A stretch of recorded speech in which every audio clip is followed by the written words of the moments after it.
Welcome to the Kommon Cents Podcast. Thank you for joining us. Please ensure you like, share, and subscribe. Also, check us out on Spotify and on all our socials at Kommon Cents University. Kommon Cents, make it make sense. All right, so we're here with our intelligent co-host, Witter the Legend. How is it going, man? Giving thanks. And I'm happy about the growth. We want to encourage our listeners to continue sharing, share with at least 5 friends. And let's grow the platform. You said you love the information that has been given or the entertainment or whatever it is. You love Kommon Cents University. So show some love by using up the comment section, share with a friend or family. Love that. Q, talk to me. How things going on your side? God is the greatest, Kommon Sense Fraternity, salute. Love that. All right. So yeah, man. Boy, what a weeky, man. Last podcast hot. But we're getting back to business today, because somebody sending this question, and I feel like we definitely have to respond to it and really give them a solid conversation on this, right? So the question is, does inner city youths have an equal opportunity or have equal opportunity towards, success and going, further with their careers and stuff like that? Do they have equal opportunity as an Uptown youth? Right? So we got to look at that and dissect it and see, what it really is. So one of our first questions we're going to ask tonight, reaching out to none other than Mr. Witter. What do you think? You think the inner city youth has the same opportunity as Uptown youth when it comes on to being successful? It's a very, very, very important topic. It's a discussion that must be had. Do they have equal opportunity? No, I don't think they do, And as we go along, we'll look deeper in the word opportunity and equality in its sense. And sure, look into the fact that even though they don't, what's the way forward? So no, I don't think they have equal opportunity. You, what do you think? You agreed with her? I'm going to take a page out of Benjamin Israeli book. There's no education like adversity. So what I'm saying is you have some people who have the opportunity and don't use it, right? And you have some people who turn adversity into opportunity. So it all depends on how you look at it. And some people, the adversity, the environment get to them. That is so true. So you have some of the persons that definitely can overcome it, and they can, even though it's adverse and there's a lot of challenges and stuff, them still overcome it and become successful. But some of them, become a statistic, as one would say, right? So yeah, definitely want that. So with that, talk to me. Why you think that inner city youths have the same? Sorry, why you think if inner city youths does not have the opportunity to be successful? It's not that they don't have the opportunity to be successful. Let me correct you there. Question said, do they have the equal opportunity? Because of course, everyone has the opportunity to create their own success. But that's not what we are discussing currently. We're discussing, do they share the equal opportunity? For the inner city youth lifestyle, sometimes it could be in a case where your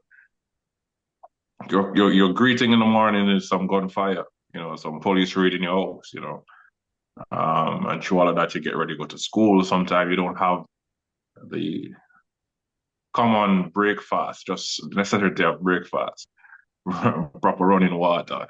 You name the things.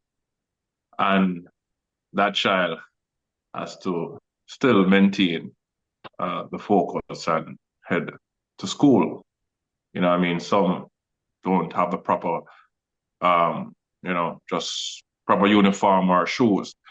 And they go through a lot of cases where their teeth mocked and things are a little more difficult. And then we have to also look on in the inner city, some kids suffer from abuse and all different type of things. And this do happen in Uptown as relates to some of the issues, but not the common necessities as running water and food. So I don't think they share the equal opportunity or the landscape is level for them. Or I'm not saying that this is an excuse for them not to try to achieve. The uptown child will have wake up to a good breakfast, probably vehicle to drop that child to school. They're not waking up to a violence or gunshot or police raiding or whatever the case may be. But yes, we do agree that they do face circumstances as well. But the inner city youth has a lot more on their plate. And I'll explain as we go along. So it sounds like you're saying that they have it a little harder in terms of challenges, but we're talking about the opportunity. Q, what type of opportunities do you think inner city, not an inner city, but an uptown you'd have that inner city you don't have? What opportunities do they have that the uptown you don't have? Sorry, the ghetto you don't have. So finances. The uptown kid is having 90% of the time having that to their disposal, right? While most of the inner city kids or youths may not have that to their resources, right? But I heard Damon Crawford was saying that somebody have more money than them, but that them richer than him. Right. So I remember that. What I'm saying is this, right? Lack of idea is not a problem, right? You have to believe in yourself, whether you're from uptown or downtown, because it's the beginning. That is the beginning of progress. Because yes, the uptown kid might have more resources, financial resources than the downtown kid, but when a person wants to be successful, right, and use their adversity for fuel for growth, they can be unstoppable. So it's sometimes a mindset, because all these resources and finances can make somebody lackadaisical and just don't want to try. Now, think about this. Reggae music was born in Trenchtown. It's a perfect example. Think about the some of the negative things of kids in the garrison. Their innovative ways help them to be negative and also positive. But we tend to look on more on the positive, like gun violence, gun scamming, right? Which, if you really think about it, it happened both places. But some of these youths from the inner city turn to music, turn to sports. Some of them are professional dancers. And Jamaican tend to use this word a lot, igla, who want to cut it out and give, since people are working by name and credit, we want to call these people international traders. And some of them on some level, we can call them global traders as well. International, domestic, and global traders. But all right, so you know what? I agree with you in terms of like yes, they have the ability, but what I was looking for is more the opportunity on the opportunity side. So one thing you said that they create their opportunity. One, the uptown youth has, it's kind of given. Yeah, the youth from the garrison have to use his adversity as fuel to create their opportunity. Now, as I said to you before, some of it might be the creativeness, some of it might be on the negative side, while some is on the positive side. And it's vice versa, because the Uptown youth probably use this opportunity to do the same. One have the opportunity, one have to create. Okay. But it's depending on who they are and how they deal with whatever adversity they face in life. Yeah, man. There's a lot of I'm gonna agree with you in the sense that for the the inner city youths, we definitely see where I'd say a good percentage of the opportunities that they that they take benefit or they take advantage of is something that they create. It's not something that's given to them. So as they talk about the higglers, they talk about the music, No, talk about the dancers. We're not going to call them we're not going to call them higglers.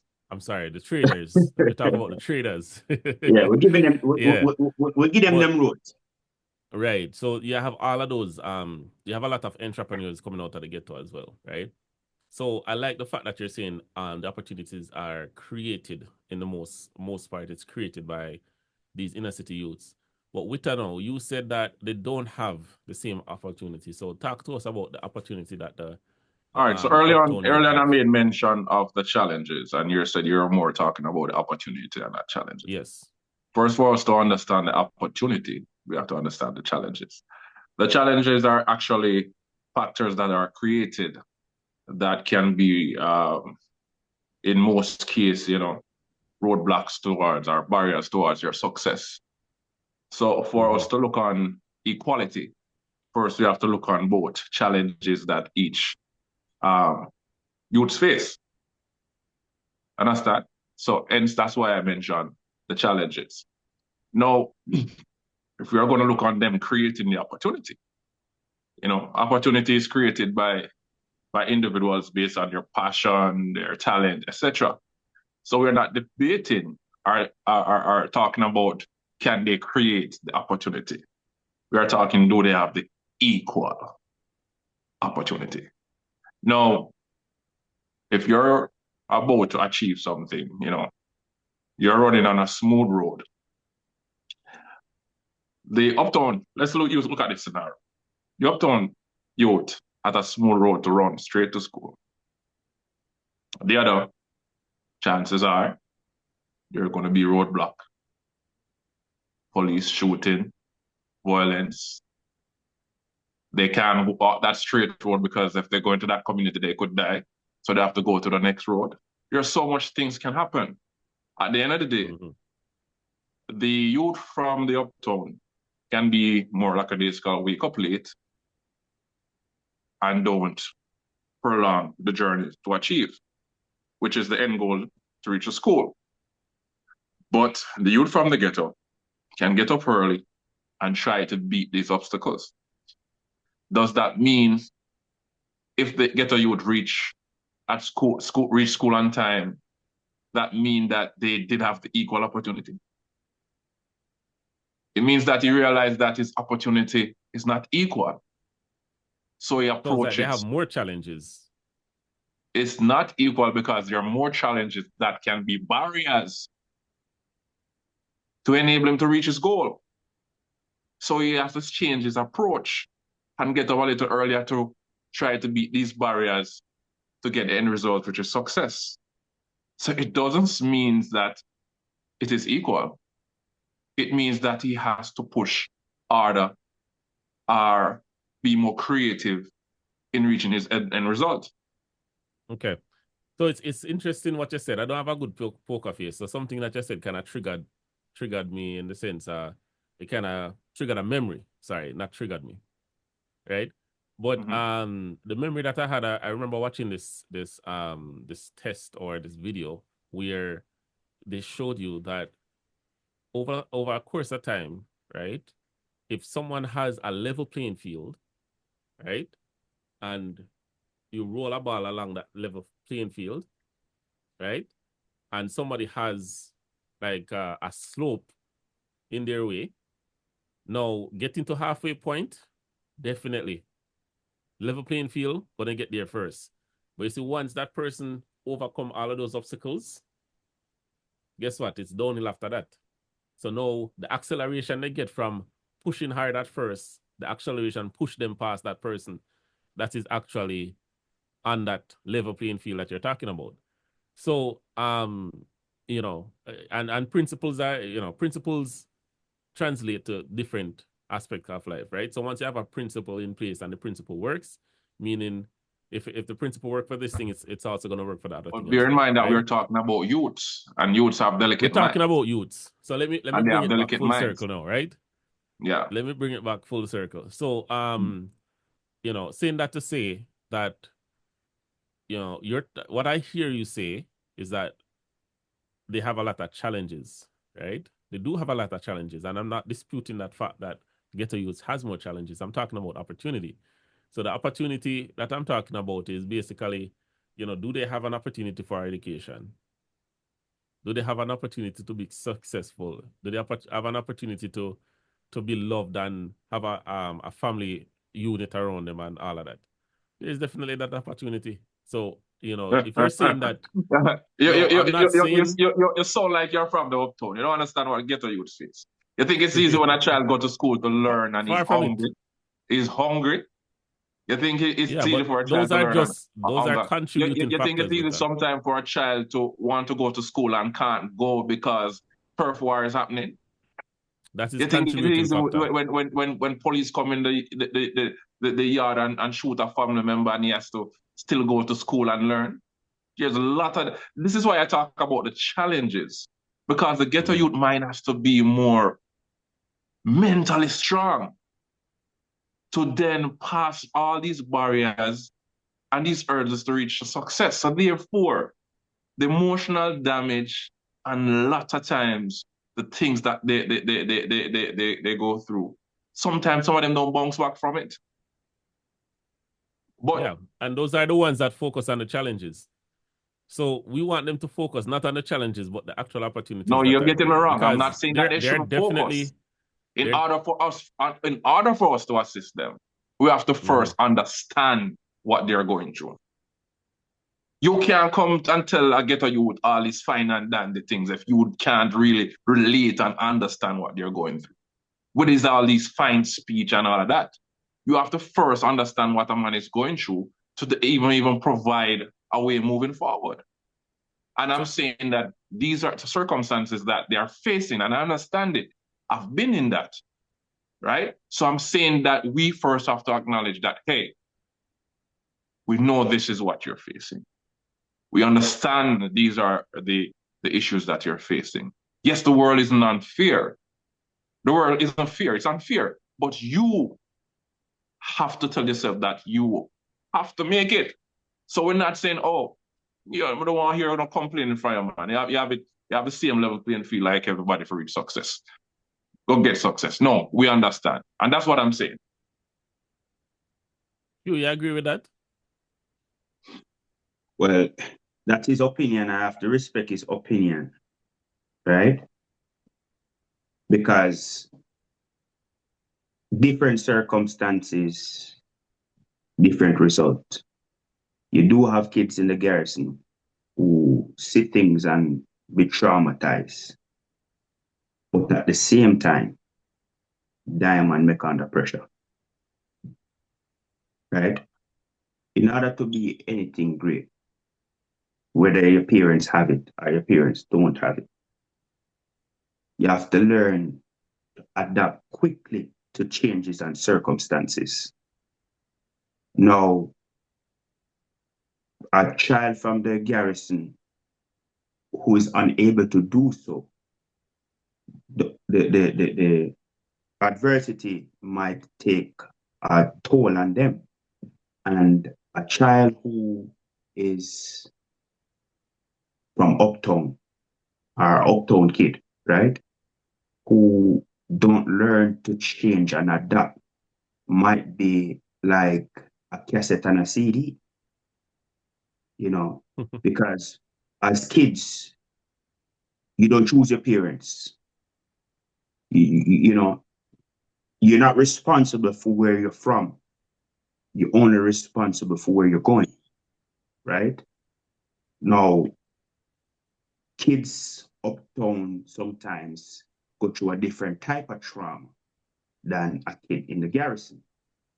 I'm not saying they don't, but it it all begins with the child or the youth and what he believes and what he can do. One thing I would say to a child who is from the garrison, whether you have a friend from Uptown or you have a friend from the garrison, is try to surround yourself with friends or people who are relentless people, like they don't stop, right? And you need that, whether you're from uptown or you're from downtown. You need that, you need those people around you, right? If you don't have them around you, you have to create that in your small circle. Because you might see people you admire, yes, you can learn from them, but they're not there to support you. So you have to make sure that you don't surround yourself with too much negativity. People will hold you back and pull you back.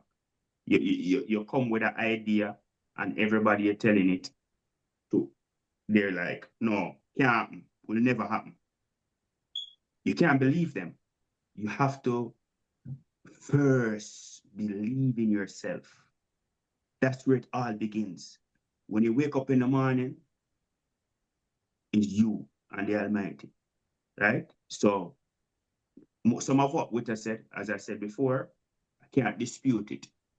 Because if you go through what some of these kids go through, you may never be the same, you know?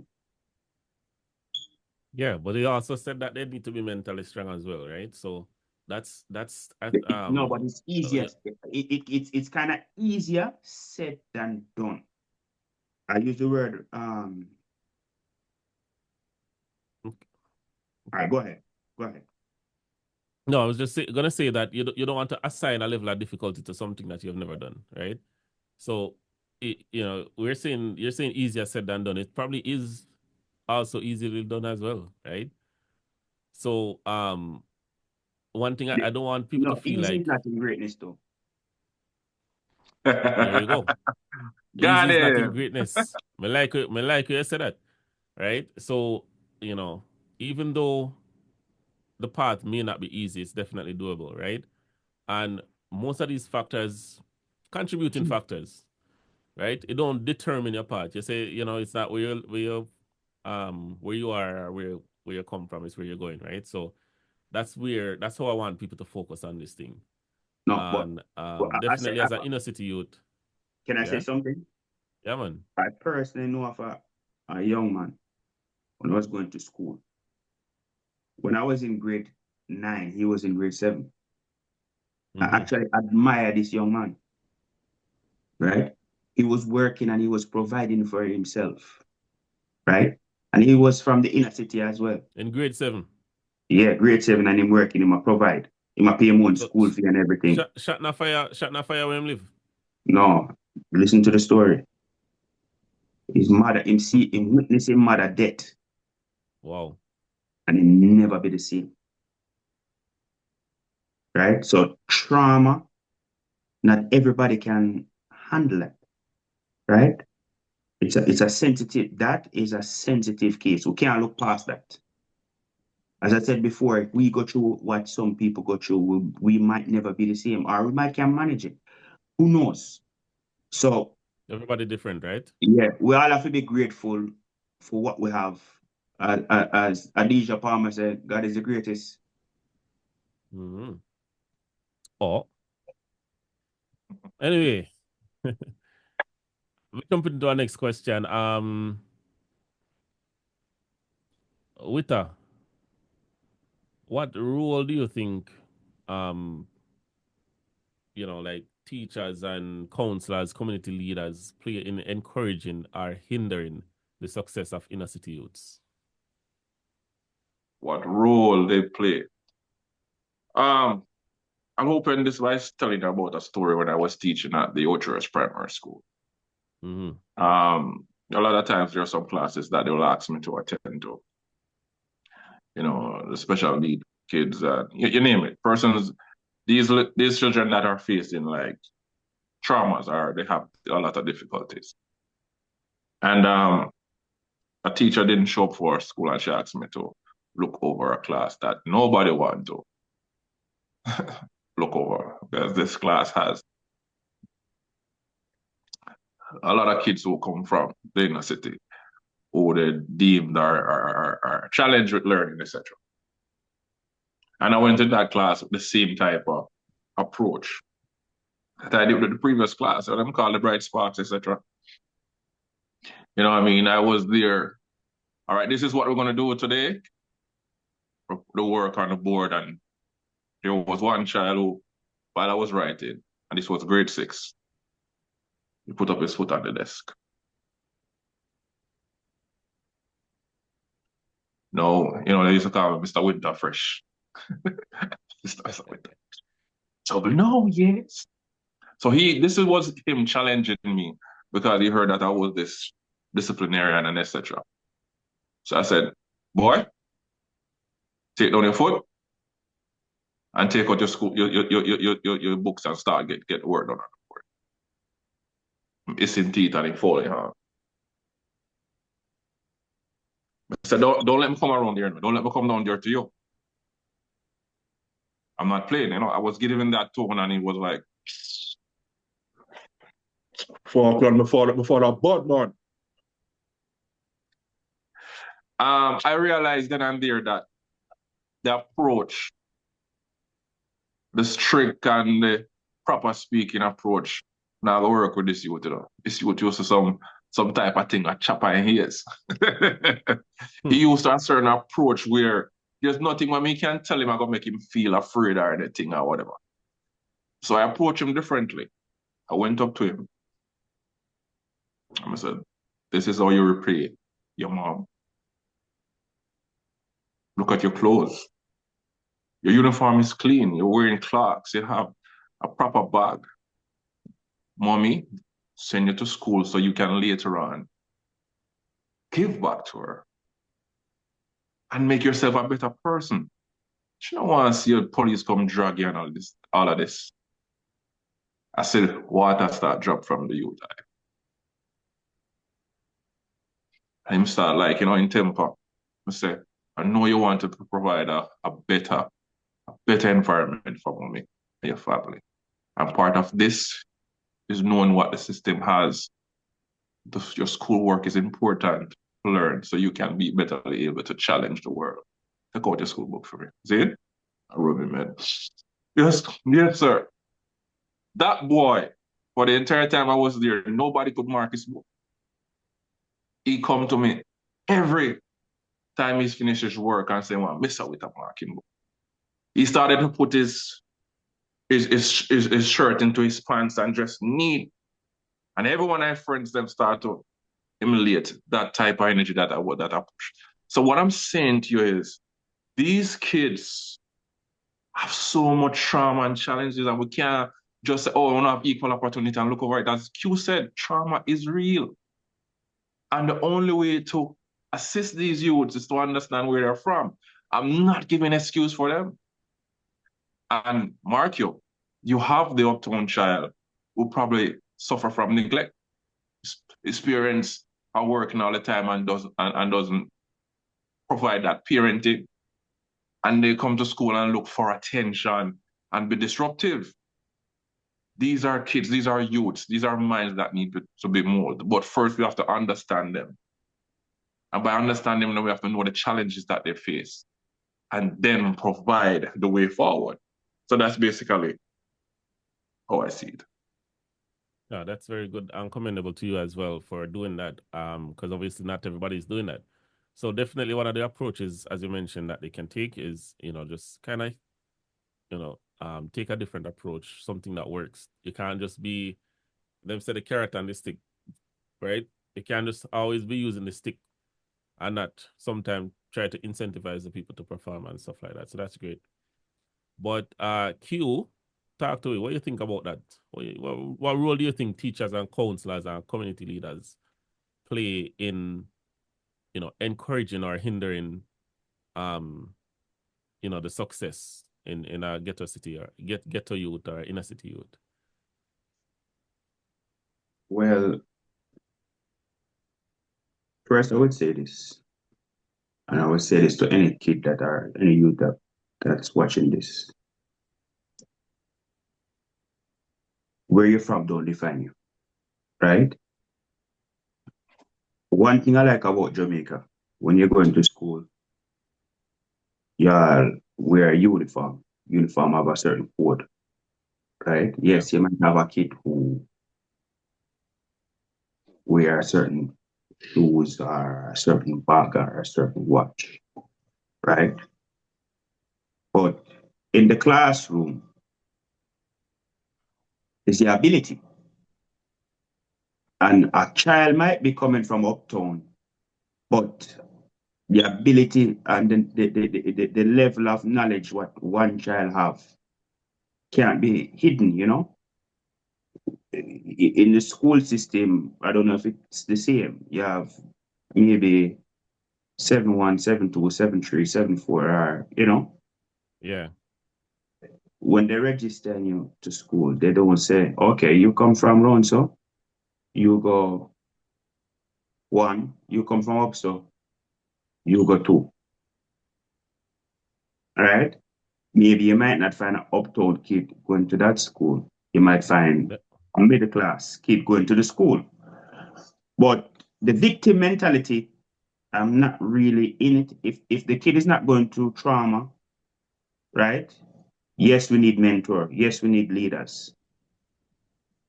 But you, as I said before, you as a leader have to be a mentor for teach that child, whether they come from uptown or downtown. That's a youth. That's the future. You have a role to play in planting a tree where you may never get a shade under that tree, right?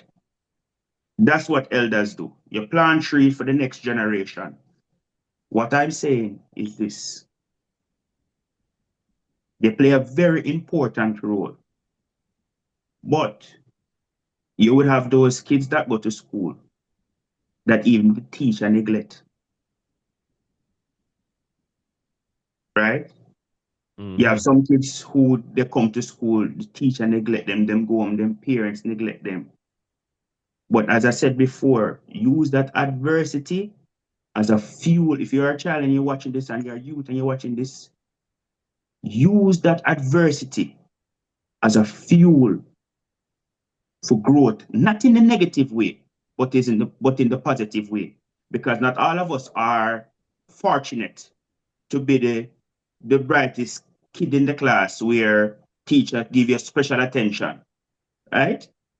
And not all of us might get noticed by a community leader. But that doesn't mean that child is not great. Because I've heard of circumstances where kids, their parents try with them, but at the time they were slow, right? Yeah. Get neglected from school. The child say, we in a book, and they say me. And the principal say, I can't take another one. I've known of cases where the kid go home with the homework and can't manage it and go to the parents, and the parents say, can't manage it either. They come to the teacher and say, the child can't manage it, and the teacher say, I know my fault, you pick me can't read. You know what I mean? And that child use all of those adversity as a fuel. So I'm saying, if you are a child going through that situation, and if you're a leader watching this or you're a teacher watching this, just remember that child that you're dealing with is the future. 100%. Love the vibes. But on that note, we're going to take a quick break and come back. Kommon Cents, make it make sense. See you in a few minutes.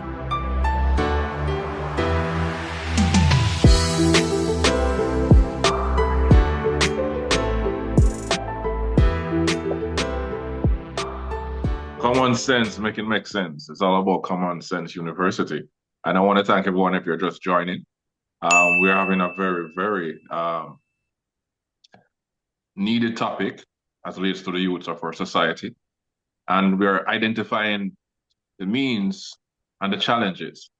Now, we ask a question. This is not a means of debate, but reasoning, and to find some level ground how we can assess the inner city youth versus the uptown youth.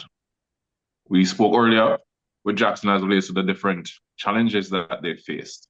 You know, Q provide the encouragement, and we all give different ways that we can move forward. But we're going to dive a little deeper in this conversation as it relates to the inner city youth, and think about what we can do to make sure that this playing field of success is reachable, attainable by both. Gentlemen, how are you doing again? All is well, bro. Good vibes, good vibes. So we talk about the different challenges that they face. You know, Jackson, you pointed out that despite all the challenges that they face, there is still hope, and there are many success stories that is related to that. Can I ask you a question, sir? Yeah, man. The viewers want to know. The viewers want to know. The viewers want to know. You look uptown, but are you from humble beginnings? I don't know if there's a humbler beginning that can come from than the one that I came from. Right? Yeah, definitely not uptown. Actually, I grew up in the country. I won't give you the exact logistics of birth and all of that, but yeah, I grew up in the country. So I grew up in Hanover Bush, you want to call it that. Mm-hmm. And while I was growing up, I remember the day we get electricity. You know, obviously light was in the community, and I remember they finally ran the posts and everything connected to the house, but then the meter never come, and then finally the meter came, and we had light in the house, and I think we had like 2 bulbs, but it was a farmhouse, so we had a few rooms there, 4 or 5 rooms, but it's not like, you know, cherry gardens. It's just, when we say 5 rooms, it's just the bed in the room and probably just a dresser or something like that. Right? But yeah, definitely very humble beginnings. I remember, you know, we didn't have running water in the house. There's a standpipe close to the house. And I think that water leave that pipe when I was around 8 years old. Until this day, don't come back. Whoa. So there were many trips to the river. You know, we used to carry water on our head actually. So you used to have those you know, the 5 gallon What are you talking about? You sound like you're about 70, man. What are you talking about? It's a 5 gallon jug. I was catching. What you're talking about? Yeah. Let me tell you. It was in the 90s, okay? It was in the 90s. Okay. Right? Early 90s at that. But and these are the challenges that we're facing, yeah. Yeah, man, we used to have the 5 gallon bug. I mean, we used to have my cutter, you know, we stop and we have my pan balance for my head and me and my bridge in a whole reason. You know? A balance. I can't see you doing that, sir. I just can't see you doing that. And as I said, we didn't have running water. So the toilet that we have, it was an outhouse toilet. It never connected to the house. Right? So I remember when we used to go to the to use the toilet, right? We used to have to get one newspaper and just roll it up. You don't know nothing about that, you know. Roll it up and we just light it and we just circle the seat, so. Because if you don't do that, a peer roach run up and so if you don't know nothing about them something there, you know, I will no longer judge you, sir. I will no longer judge you. Yeah, I didn't move to the city until I left high school actually. Right? Mm-hmm. But I was living in the country until I was until I left high school. Right? When I left high school, I went to live at my aunt's house. But before that, yeah man, struggle days. Right? So when I talk about I wasn't in a city, but definitely I came from humble beginnings. Right? We used to have to move goat and cow morning time before school sometime. We have to, you know, catch water if we go bathe and all them someday. Yeah man. So let me ask you a question. And I'm happy that I asked you this because No, we're having a very relatable conversation. With all these different circumstances that you had, what gave you the drive to, be the man that you are today? I don't know. I feel like I was always curious as a younger youth. I remember, one day, and I'm telling this story for a reason, but one day, is it something supplies, office supplies, union supplies? It's somewhere on Orange Street and Union Street, right at the corner there. They were throwing out some computers, right? So that time I've never used a computer before, right, in my life. And they were throwing out some computers. I'm like, wait, you throw them computer here and like me never computer me had. So me take them up. And then time on a big back screen, Yeah. So me take them up and me bring them home. And when I say bring them home, I mean like me have to walk with it on the road. And if you know Orange Street and Union Street from there, so go all the way up a clock. I walk with that in my hand. And then when we reach my destination, as in where the taxi dropped me off, I have to walk for about my next 2 or 3 miles with the computer in my hand. Right? I'm bring it but home. You had a purpose. You had a vision. Yeah. Eventually fix it up and you don't know about computers, how you fix it up? Yeah, the YouTube or something? No, encyclopedia. Yeah, well, build it from scratch. A lot of people were impressed with that, but for me it was, I was curious about it. I wanted to learn, so I figure it out. Right? Wow. We probably ask a few people, what we need to get for this, and yeah, man, get it sorted out. But saying that to say that, I think I had that drive from I was a younger youth, right? I always wanted to be to make something of myself basically, and I always wanted to be great at something, right? And definitely, it wasn't an easy road, but we're here. So when I was working and you were my manager, and you were the person that knows every software and all of that, that's where it came from? So the only computer training, and it's not even computer training, it's Microsoft Excel training I had was at Almena Computer School, and they just teach me how to use Microsoft Word, Microsoft Excel, and like the basics of those stuff. Everything I learned on my own. I have to applaud. And now I understand why you are talking the way you are, because you have been there. I have been there. It's definitely doable. No, we never hear gunshot on my ears every night, and we never have turf war because a country we did live. No, your challenges are unique to yourself. Well, and that's understandable. Yeah. So, we all have very different challenges, and that's what I think that's what we're trying to get at. We're not trying to combat the uptown and the inner city youths and say, hey, this one, that one. We're trying to bring across, or what I'm trying to bring across is that despite your circumstances, it's workable. Q. No, Q, you there with me? I'm here, sir. Good.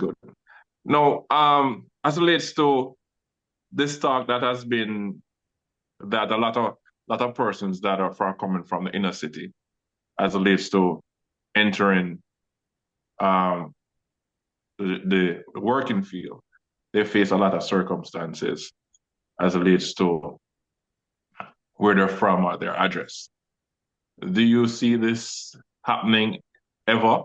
And if this does, how you think we can approach this to correct this?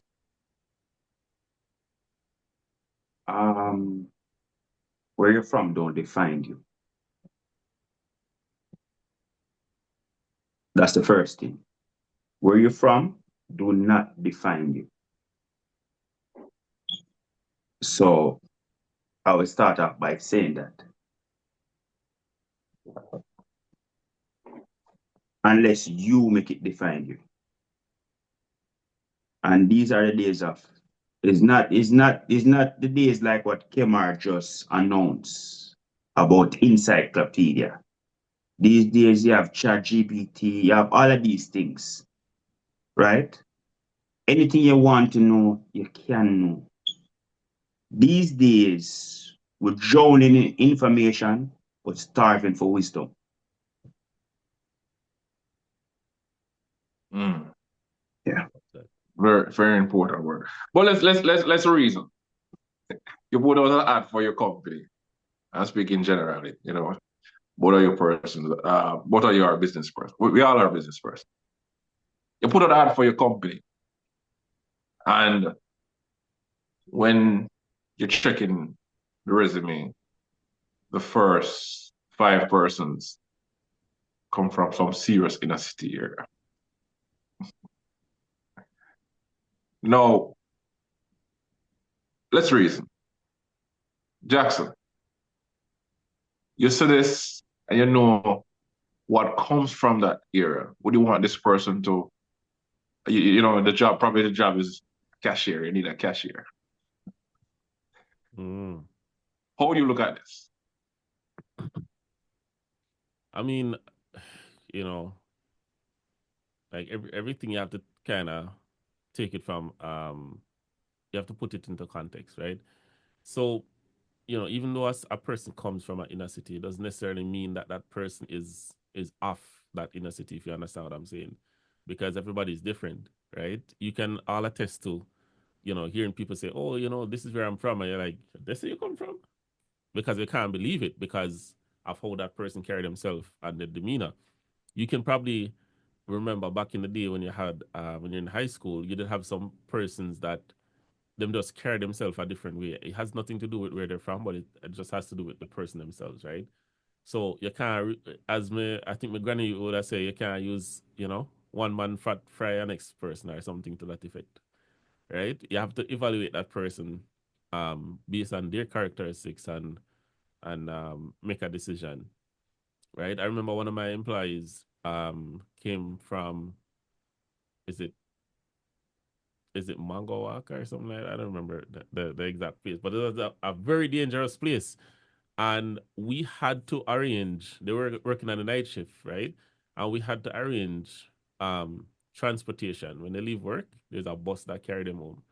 And the other staff were complaining because they're saying, listen, you need to drop off the person at last because me no want to go there, so I do not want to go there, right?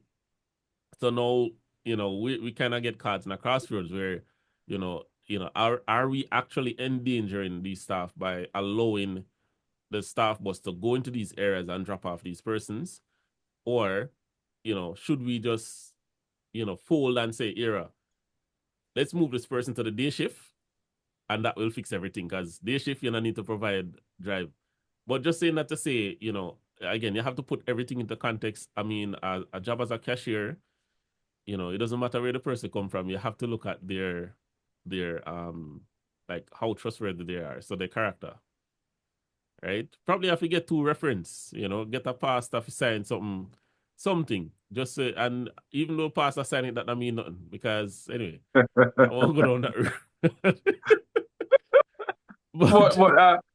So let yeah. me pose it to Q. Q, no, we have to be honest. I'm glad you pinpoint the challenge that the company face while hiring someone like this, because in many cases there could be should report for work and there is some gang violence or some shootout happening and they can't reach to work. No, how do you treat a matter like this, Q? Yeah, you asked me about the question that you asked Jackson. No, the scenario that I just gave you. The same question you just asked Jackson.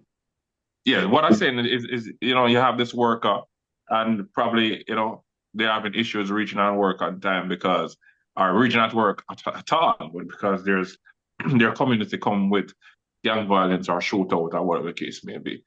But you have to look in the case that you need someone to be at work, but their community that they are is kind of interfering with this. How do you treat this matter? Well, life comes first. Regardless, business will continue. Right? Sometimes people don't care how much you know, but they do look at how much you care. And when you do care about people, you get more out of them. So that is a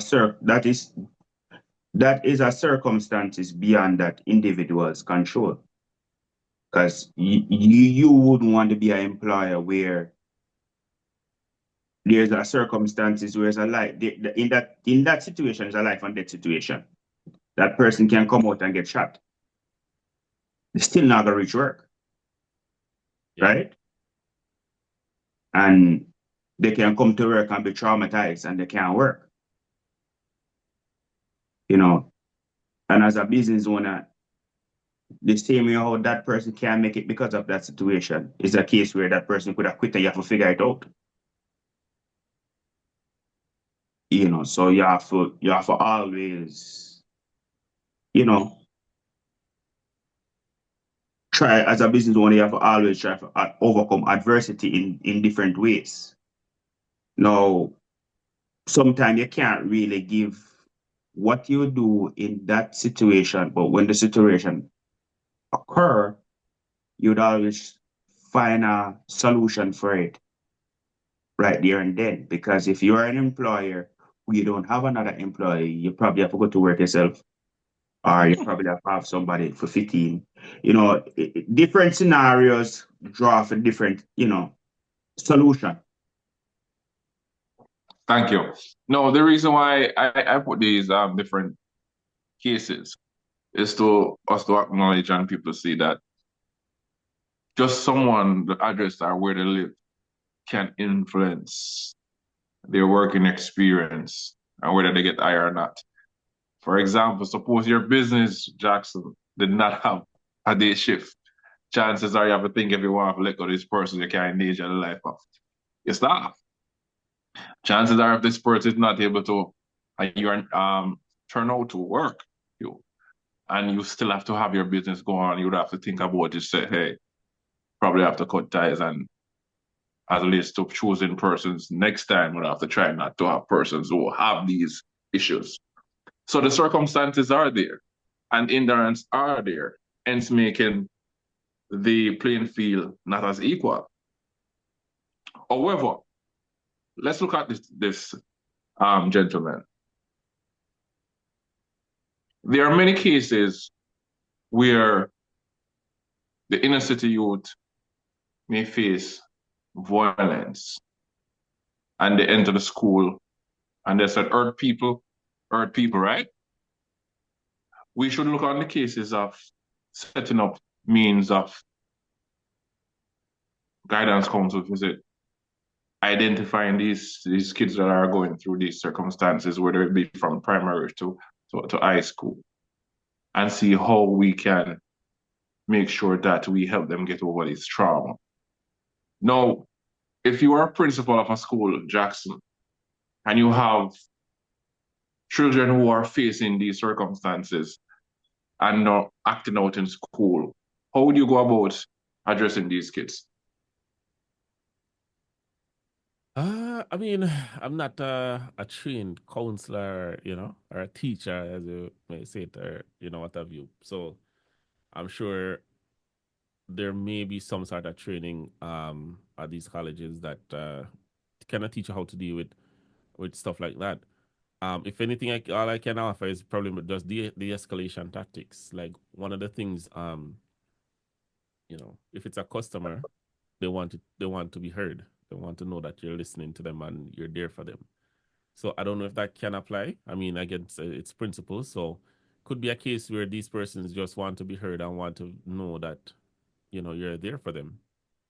As you mentioned, in your scenario, the young man, you know, the young man, after seeing that you are genuine and you genuinely care, started to reach out to you to mark his books. And, you know, I think that having that person in place where, you know, that person that shows genuine care and actually try to not necessarily meet them on their level, but just kind of deal with things a little bit different from how another person deals with it. They will try to probably move closer with that person than, you know, a random person that just kind of just, you know, going through the motions, doing what everybody else is doing and just avoiding them and just trying to just paint them in a box and deal with them that way. All right. Respect your point of view. Before we go to the question with you, Q, a quick question for you. Well, it's not really a question, a reason. Do you think the government need to pay more attention to these households as relates to these kids? Pop-up visits. Check communities, find out kids who are not attending schools and why and how to deal with these issues. Do you think they should show more focus on this and then they'll be able to combat some of these challenges?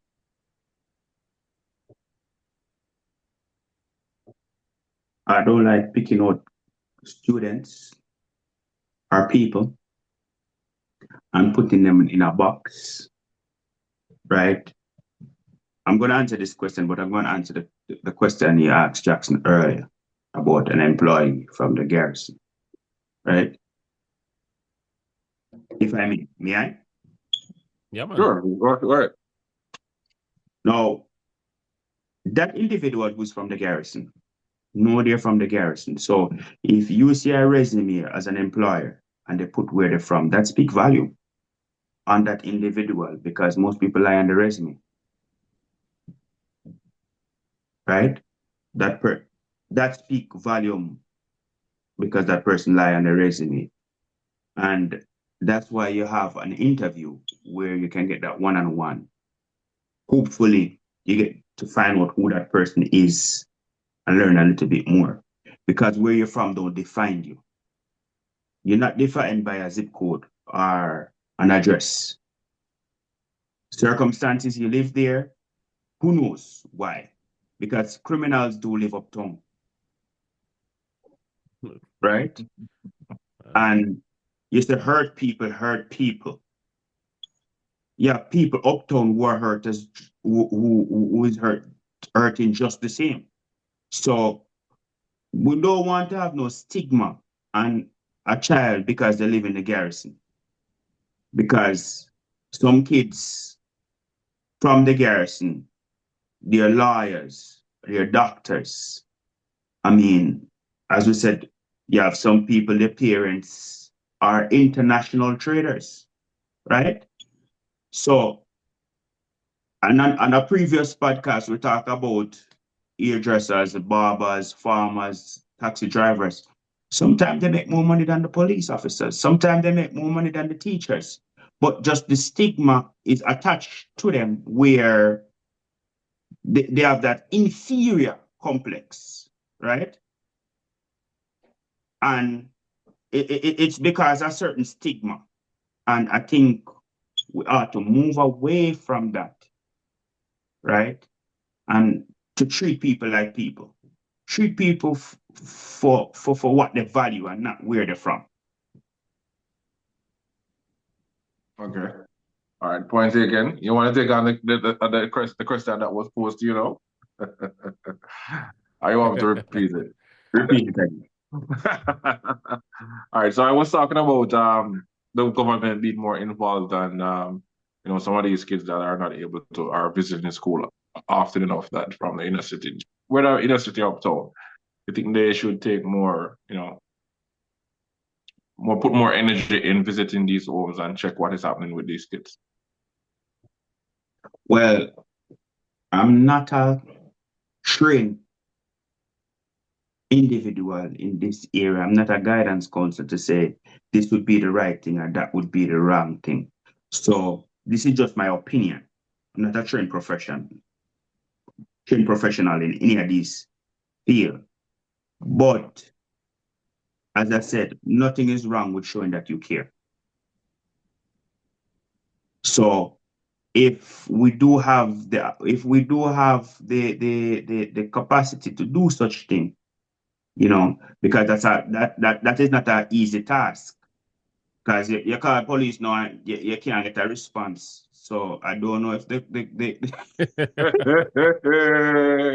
Now if you cut you still, Where do a policeman tell me so one time? He tell me, say, listen, you saw me ear shot a fire down, I don't remember exactly where. But him say him get call Them drive out the van now when them reach close to the community, and hear the shot them get louder. Boss them pull over. The policeman pull over and say, yo, when them done fire shot him, we go down there. But yeah, man, so sometimes it's not even say them now coming out, them just wait till the shot finish. When them done fire shot. Yeah. But let me say this, right? Let me say this. In the jungle, you have lion and gazelles. Sometimes when they help the gazelle, it's a disservice to the gazelle because tomorrow when the lion run him down, him weak, him soft, he get eaten. And sometimes when you help the lion, him starve for death because he can't catch the gazelle. So use the antidote. Adversity, as I said before, we can use it as fuel for growth. Thank you very much for your opinions, gentlemen. And we'll take a break and we're back with question with you, where we'll discuss a little more in details the mental issue with a lot of persons who face challenges, whether you're uptown or in the city. We'll be back shortly.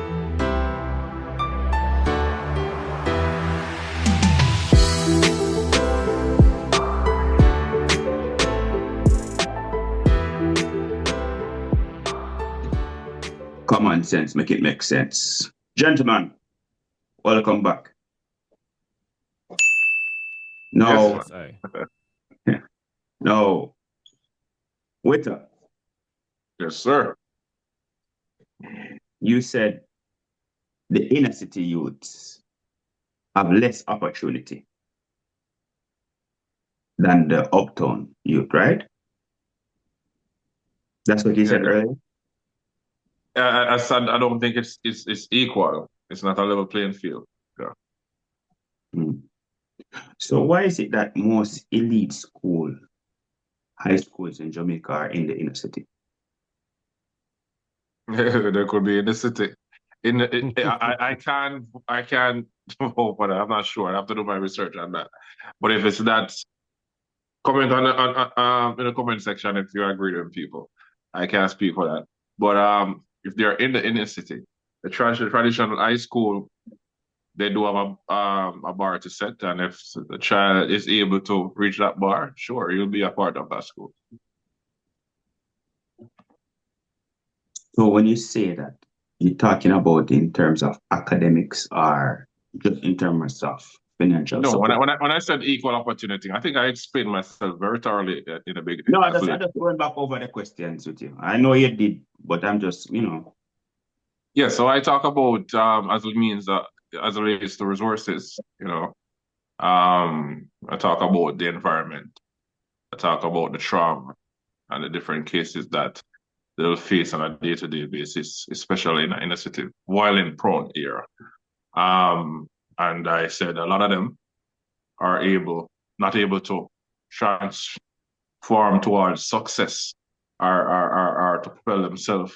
They get caught by the wayside because there are a lot of challenges that they face. These are some of the things that I made mention of. So in terms of academics, do you think they have any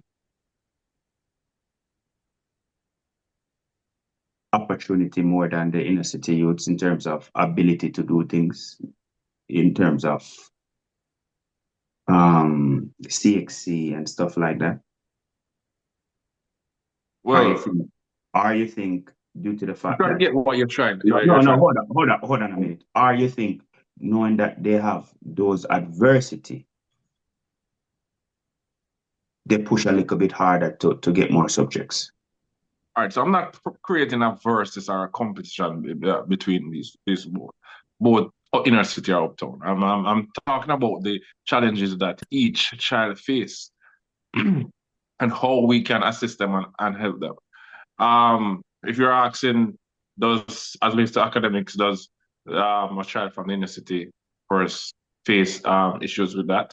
Yeah, at times they face issue with that. The common thing are just having fear to go to schools. A lot of them don't have mommy gonna say, I'm not able to do it today, so you have to sit out school this time. Some of them have to be creative, as you mentioned before, where they try to sell stuff to make sure that they get their money to go to school. So meanwhile, other persons are at school, they're probably at the stoplight selling local sweet or local something else so they can go to school later on. And with that, with doing all of that, then they have to find themselves at school. So the challenge is the opportunity, the playing field is not level. However, we're not trying to make excuses for these children. We're saying to them, and we're understanding what you're going through, and we're saying that this is a way to build your mental and how to propel forward. For the persons that are uptown who have these resources, who take it for granted, I'm saying to them that you need to understand that you have better opportunities as relates to resources and things that can propel you. So make sure you utilize them. And don't be mean to the child at school, because even though you heard me mention of Jamaican have the uniform base, but a lot of children going to school, their uniform that they're wearing like 2 years straight is sewed up. It's probably not as neat as the other one. The bag is, there are a lot of things that happen. And we grow up in school environment. I understand that persons are being bullied, which bullying in Jamaica right now is a big thing. In school worldwide, kids being bullied and teased because they probably don't look like quote unquote uptown, or like they have it, or they probably have a little issue with their eye or their speech or whatever. Kids face trauma on a daily basis. The school era is a case that has so many different challenges. And you're facing the challenges at school and you're facing the challenges at home and in your environment. So we understand this. I'm not trying to versus. I'm just trying to say, how can we help our children to be better adults so we can continue the generation to propel towards achieving greatness? I like that, Witter. So here we have it. Witter is actually saying comparison steals the joy. Right? Witter. You touched on something very important. Food.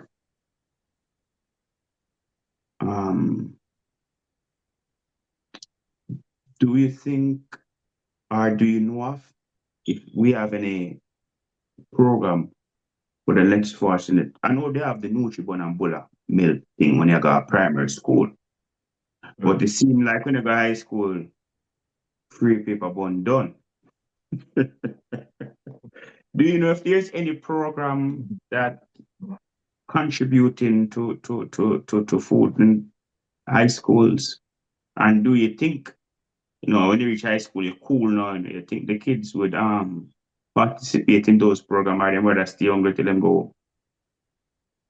In the US, they have these programs where just about everybody take advantage of. So I think Jamaican kids, which they do have the PATH program, if you're judging someone at this stage about that, you should. But I remember going to school and the kids who do the PATH program, people would look at them a certain way. But yes, I don't know if it's still there, or I would have to double check on that. But yeah, the government does have that in place. When I was going, as I said, it's some time ago at OGI. So, but big up OGI. But the kids sometimes feel a bit too like they don't want to take anything for free, or they want to be seen taking certain things. But the ones who understand and know that this is there to assist them, they do participate in it. And parents can encourage their kids to understand that. It doesn't mean that you're less of anyone. It doesn't mean that things are put in place to assist you. And that's all. So earlier we were talking about adversity with her, right? Mm-hmm. So for those people who use the adversity to have a victim mentality, they're not going through trauma. They're going through a little, hiccup, but they blow it out of context, right? What would you say to them? First, I won't go ahead and judge the young minds. We're talking about you. No, I'm saying if. No. If. Yeah, and that's why I'm making a clear statement that I wouldn't judge the young minds. If someone said they're going through difficulties, what I can do is provide means of encouragement, but I won't judge them and call it hiccups. Because what probably be hiccups for me is not hiccup for someone. You know what I mean? So I would I would say to you that we understand your circumstances, and your circumstances are unique to you. And tell you that what does not throw you off the path make you stronger, and how we can work along with these individuals. And that's why I talk about guidance counseling being very important, and the visit at the home for the children. Far too often kids stop coming to school and nobody check, nobody follow up. You know what I mean? So we need to make sure that the social workers or guidance counselors are paying attention to this and checking on them. But I wouldn't call what anyone going through hiccups, especially the youth. Probably I'll be more rigid than an adult. But what I'll do is reason with them and find out what's happening, find out what are the issues, what are the fears, what they're going through, and provide encouragement.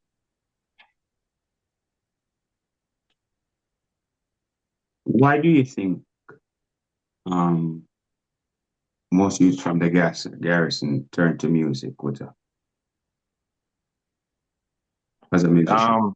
The business with music right now is everybody turning artists, everybody turning musicians. So I don't even think it's something with garrison anymore. So the music is a way that a lot of ghetto youth use to express themselves and see how they can reach to propel themselves with the music. But at this stage, I don't know how to talk about it because we say all type of things that go with music. But as I said, it's a means that a lot of times when Uptown kids are persons or somebody that is deemed from Uptown doing music, people from the ghetto will be upset and say, "Yo, I don't need music alone, music alone." But music is for everybody. It's expression. You know what I mean? And if you turn to music to express yourself, but a lot of persons are using it to talk about gozo, defiling the female statue. It's just a lot of things that are happening. So I really, the expression from music right now from the youths is something serious that we need to look at. So I won't even use that they are expressing themselves. I think it's just a lot of music are becoming mimics. And persons are just saying what they think is cool and trendy. That is what's happening in music right now. The means of expression, when a youth used to sing a song and you feel it to your bone and you say, yeah, I can feel him connection and where I go through. The humor is coming out of the music. So I don't really know how to answer that. It's a serious thing happening in music right now.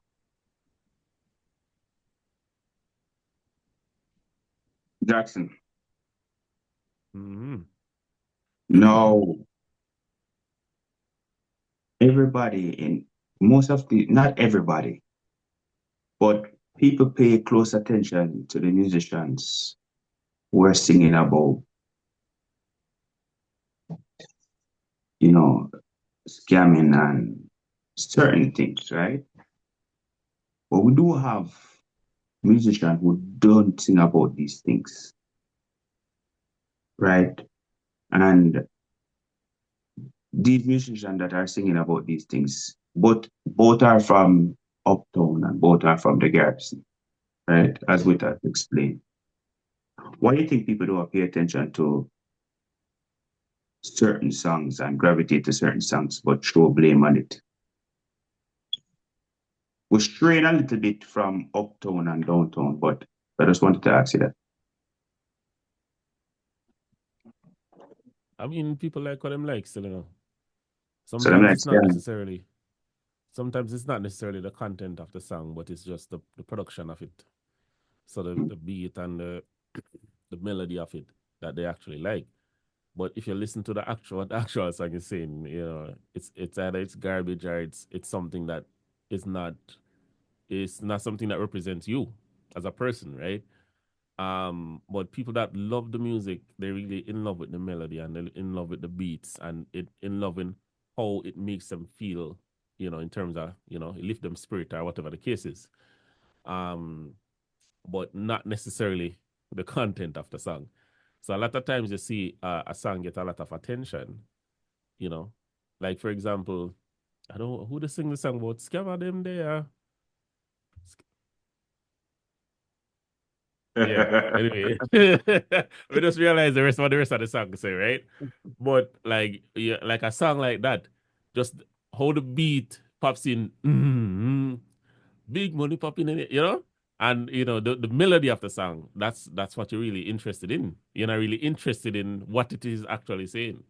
But that's my take on it still, right? But to Witter's point, I also agree. A lot of the songs them not really are resonating, not really a connect. Like if you guys obviously you will remember, you man them right. Remember back in the day when Sizzler Solid as a Rock come out. Remember when that the album that dropped? Yeah, It was man. played for it was played for months months because the music it resonate like it's not just the beat and all of that but the actual content of the songs it resonate with you. I'm so solid as a rock they just can't stop us now. Mm. Gentlemen, the reason why I ask you these questions, right?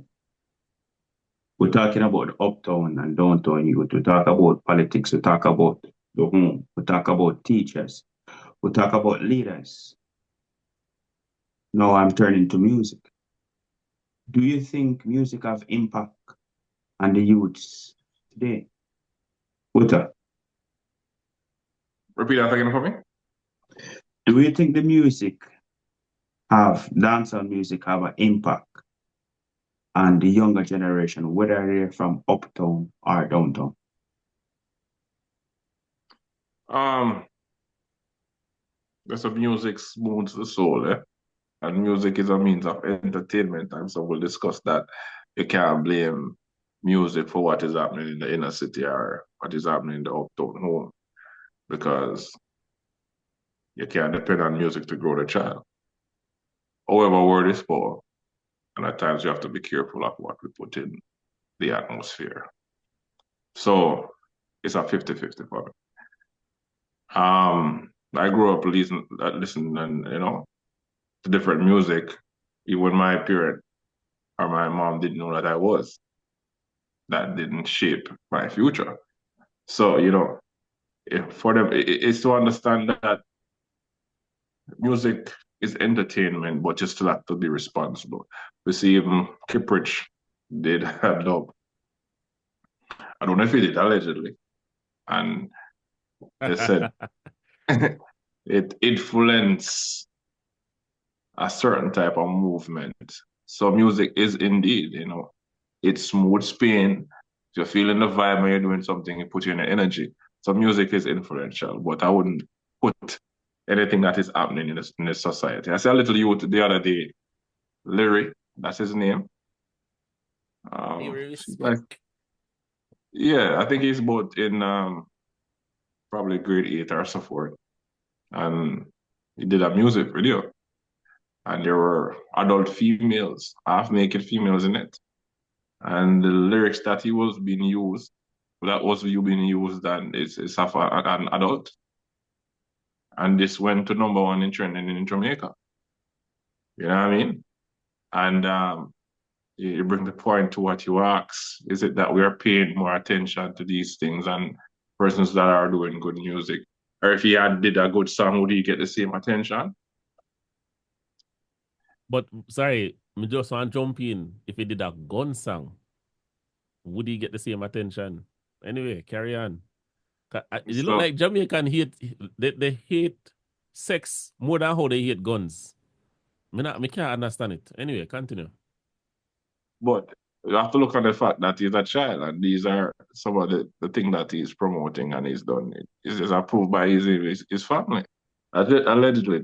So, you know, we have to be careful not to lead the kids astray because he's doing what he grew up and listened to. You know what I mean? I say they make attempt for him to do certain stuff, but he went right back to it. So with that said, things are clout are things that because it's social media time, the kids that run down trends that are quote unquote cool and will give them views and attention. It's a sad time. It's a serious time where kids no longer can identify reality from social media. And social media is now their no reality. So yes, these things do influence, but it's elements of things that influence, not just music. Jackson, would it be okay for your child to be listening to certain songs and dancing to certain beats and things like that? Because you're saying people, you know, the beat, would it make a difference? I just time to wrap up, so I'm not gonna be long. But what I'll say is I'm probably the worst example you want to use. Because all the songs that I listen to, my son listens to them. Right? He's in the car when I'm playing them. And I can tell you that those songs has zero impact on my child. Zero impact. Right? He's a very focused young man. As soon as he get in the car, him say, "Daddy, yeah, you're not playing no music today." Or should I say, "Daddy, aren't you gonna play music?" Him speak proper English for some reason. We try breaking him into the patois, but he's not catching on. But it has no influence on him, right? He's very focused. He knows exactly what he wants. He wants to be an engineer, and you know he's just what 8, but he's pushing towards that. It has no influence on him. So I think again, everybody's different, and you're not going to find that everybody's like that. But for him, it's just the melody, it's just the rhythm he likes. He just loves music. But I've never heard him use a curse word. Never heard him use a curse word, and I've never heard him singing one of those explicit songs.